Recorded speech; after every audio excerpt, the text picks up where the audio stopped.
जय शिवराय. खरं तर आज माननीय उपमुख्यमंत्री अजितदादा पवार यांनी माझ्यावर काही भाष्य केलं. ते मोठे नेते आहेत, त्यामुळे माझ्यासारख्या सर्वसामान्य कुटुंबातल्या व्यक्तीनं त्यांना उत्तर देणं उचित नाही असं मी कायम म्हणत आलेलो आहे.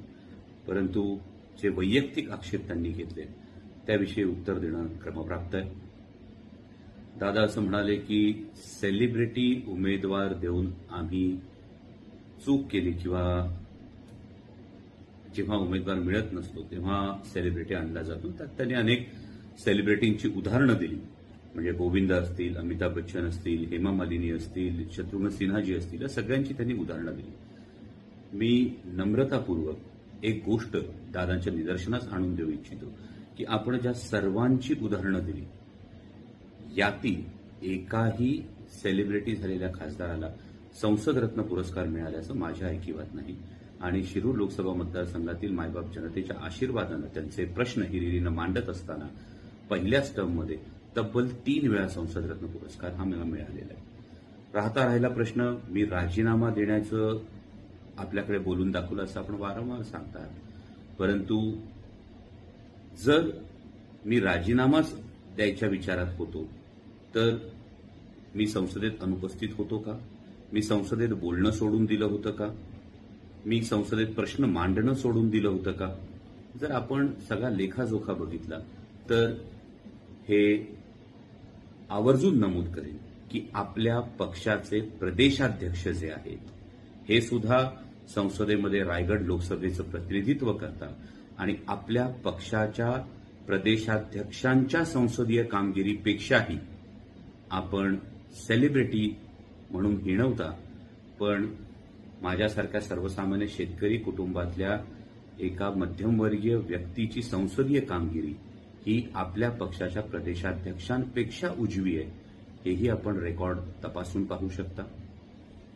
पुढचा मुद्दा येतो त्यामध्ये मला असं वाटतं की दादा असं म्हणाले की असा उमेदवार देऊन आम्ही चूक केली. मला वाटतं की हा प्रश्न पडतो की ही अप्रत्यक्ष कबुली तर नाही ना? कारण ही चूक ज्या आमदारांचा आपल्याला पाठिंबा आहे म्हणून आपण पुन्हा भूमिका बदलल्यानंतर उपमुख्यमंत्री पदावर विराजमान झालेला आहात, या आमदारांना निवडून आणण्याच्या दृष्टीनं जी शिवस्वराज्य यात्रा निघाली होती ती तुम्ही चूक केलेला हा आज तुम्हाला वाटत असेल तर हा माणूसच त्या शिवस्वराज्य यात्रेची संकल्पना असेल ती राबवणं असेल हे सगळं तो करत होता. विधानसभेच्या प्रचारासाठी सुद्धा आपण एकत्र होतो. इतकंच नाही तर आपली राज्य सहकारी बँकेची चौकशी सुरू झाल्यानंतरही ही शिवस्वराज्य यात्रा माननीय प्रदेशाध्यक्ष जयंतराव पाटील साहेब यांच्या साथीनं आम्ही पूर्ण केली आणि आपणच निवडणुकीचा निकाल लागल्यानंतर याविषयी कौतुक सुद्धा केलं. त्यामुळे मला वाटतं की केवळ भूमिका बदलली म्हणून ही भाषा बदलते आहे का, हा एक मोठा प्रश्न निर्माण होतो. आणि जर ही खरोखर चूक असेल तर मला असं वाटतं की अजितदादांचं पहिलं विधान हे शिरूर लोकसभेला साधारण महायुतीकडून कोण उमेदवार असणार आहे याविषयीचं इंडिकेशन आहे. कारण दिल्लीतल्या वर्तुळामध्ये ही चर्चा सतत कानावर येते की शिरूर लोकसभा मतदारसंघामध्ये समोर कोणीतरी सेलिब्रिटी उमेदवार महायुतीकडून असणार आहे आणि त्यामुळे जे महायुतीकडून सगळे इच्छुक उमेदवार आहेत यांच्या एकूण उमेदवारी मिळण्याच्याच गोष्टीवर एक संभ्रम तयार होतो.